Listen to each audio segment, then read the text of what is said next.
This policy is 20 years. In the Constitution, Article 204, 8 years are gone. We have 12 years to go.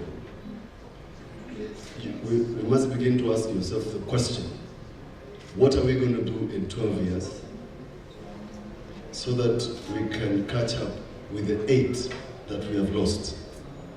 The second question, why have we lost 8 years in the process of trying to make sure that we have equalization? The statement about, and I'd like to see the map. Please put up the map. It's not actually marginalization. We are being nice. It's Friday. Let's just be polite and nice and speak the truth. You know, John 8:26. You know, you shall know the truth. If you look at that map, the red portions are the bulk of the country. If the population of Kenya is 40 or 45 million, that is where the affluent people in Kenya live. That's where you find high land rates. That's where you find big acreage of farms. That's where you find the flower farms in the country. That's where you find the who is who of this country lives. You will not find a beautiful hotel in the red zones. You will not find a beautiful resort with a swimming pool and an infinity pool in those red zones. They will be in the green zones.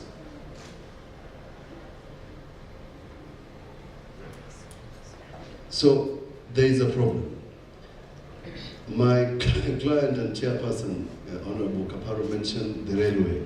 If you read the story of the railway, you will see that it crosses from Mombasa to Kisumu on the green zone.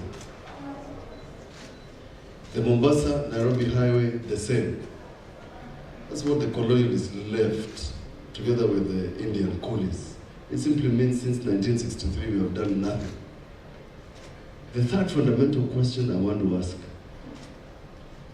what have we been doing with the budgets since 1963? I'm going to answer that question at the end.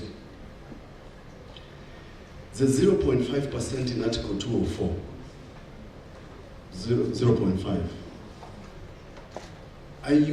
You must start asking, did the drafters of the Constitution have the information that the Commission on Revenue Allocation have to determine 0.5%? The answer is no. 20 years, the answer is no.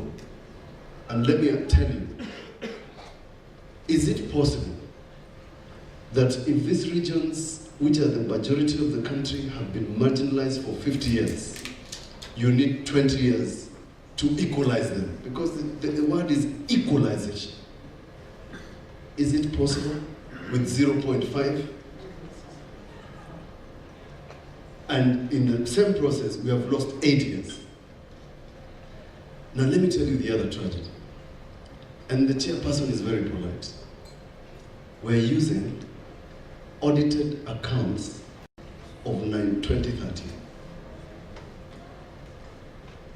The chairperson should have told us what would be the correct kitty if we parliamentarians, now I'm taking responsibility for everybody, although this is the responsibility of the National Assembly, let me just say I'm equally to blame, I sit in Parliament. What would be the correct figure in the kitty to date if our accounts were up to date? We recently did a budget of 3 trillion, do 0.5%. You can see the weaknesses in our system. Our threat is ourselves.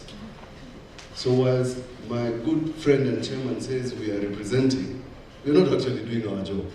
We are failing in our duties.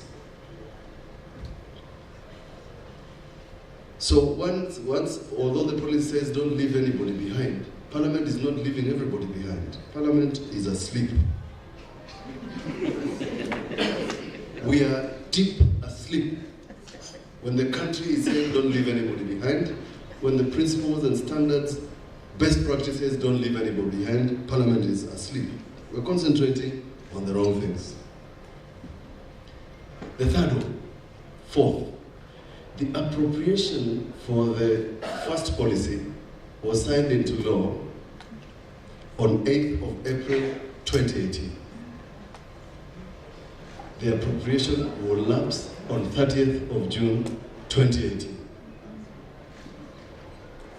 So you have 8 years, the money has not been appropriated. When it is appropriated, the act lapses. Am I saying something? So, whilst we are struggling with the first marginalization policy for the 14 counties, we are already behind by far. When are we going to catch up? You mentioned the question of identification of the areas. Now, we do not want this thing to be as fluid as the politics of this country.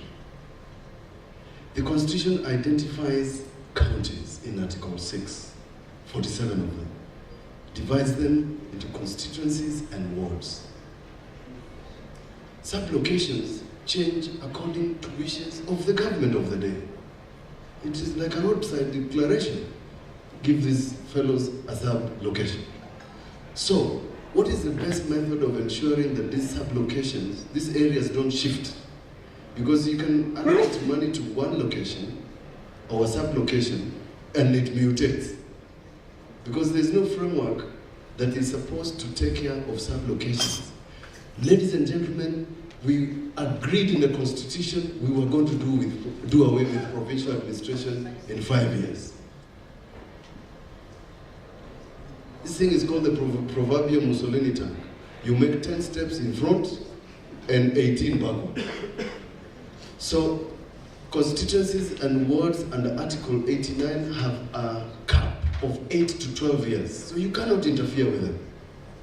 So our advice, and it's a advice based on the Constitution, not based on any other wish politically otherwise, is that it's far much better to identify the locations by name and then put them in an area which will not change, depending on the wishes of politicians or other extraneous factors. And you can see the delimitation is 8 to 12 in the Constitution. Therein lies some element of protection, because we must insulate these funds. Now, there's another monster, which the chair didn't mention, but I must mention. Chair allowed me to mention these things because I will not sleep if I don't. We established regulations so that we could find a method of dealing with these funds. Those regulations put in a board. That board is executive. We made proposals that board is too executive. Too executive. Too big, too executive. In the regulations, it had a 10%, what they call it, administrative costs. We proposed, they changed them, they didn't change it. Now they're saying it's 4% or 4.65. That never came to Parliament, so it's somehow discretionary. But let me tell you what the tragedy is. The allocation for the administrative cost of that board was 569 million. It was spent in 3 occasions by hiring choppers to just fly around. I'm not going to be nice. You can't talk about marginalization when you're misusing funds, when people are suffering, when we are watching pictures like this. It's a terrible thing. I have proposed drastically that when CRA was identifying these marginalized areas, they should have saved this country a lot of time by coming up with the projects. Because now, you have how many locations, Chair? 12, 14? 14, 24. This board is supposed to identify projects in these 14, 24 areas. I am shuddering to think how much it's going to cost the taxpayer to identify these locations. If on 3 occasions they spent 569 million on air. So what is the threat to this policy? What is the threat to making sure that that lady who has spoken so passionately, that ward in Baringo, and when we say all Kenyans are equal, a child born in Nairobi should be as equal as a child born in Baringo. How can one child be born under a tree and another one in a place called Niku in Aga Khan?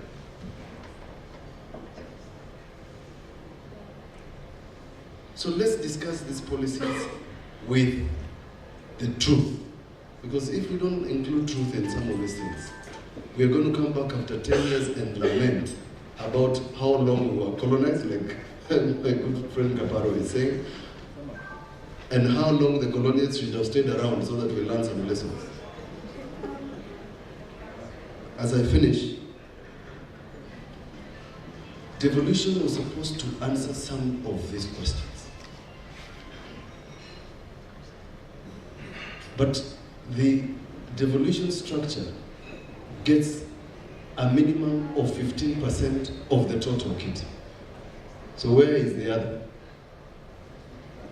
Have you heard of the principle of removing the speck in the eye without looking at the log in yours?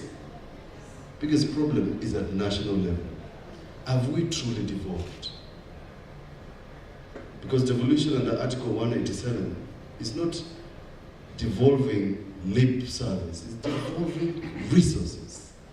If you say you have devolved health, allow counties to purchase equipment that they need. Don't purchase it for them at 4 times the cost. That is called devolution. If it's agriculture, do not buy fertilizer for them.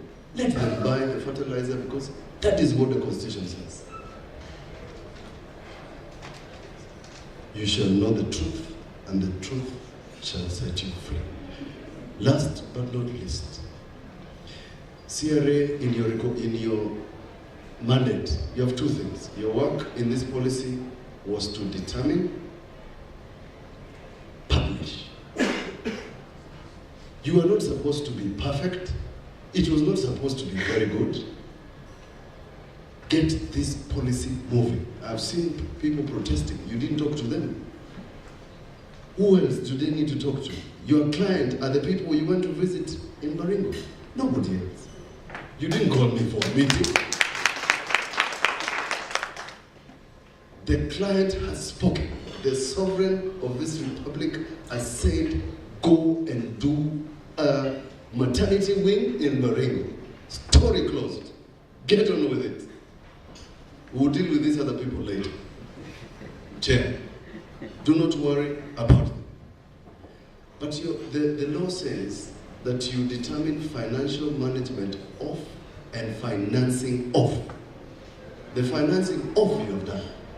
The financial management is this, is that unless we can rid this country of bad management of our resources, we will never achieve this.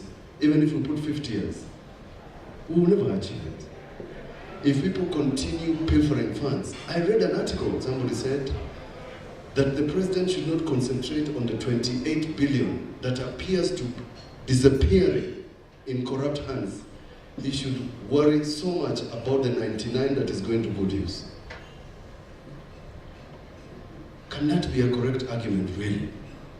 How much can 28 billion do to this? If we had 28 billion shillings available for this fund, we would have done 30% or 40%. Corruption is the biggest problem in this country to both marginalization and development. Corruption. If we don't deal with corruption, we're going to come back to either Hotel Intercontinental or another hotel to discuss this issue. Next time, please call us to those venues where you have identified so that we can spend more time listening to the stories about what Equalization Fund has done, as opposed to sitting in a place where there's a nice carpet, air conditioning, sausages, and coffee. .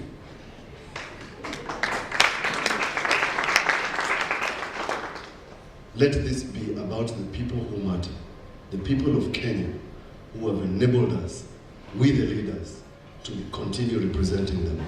With those remarks, thank you.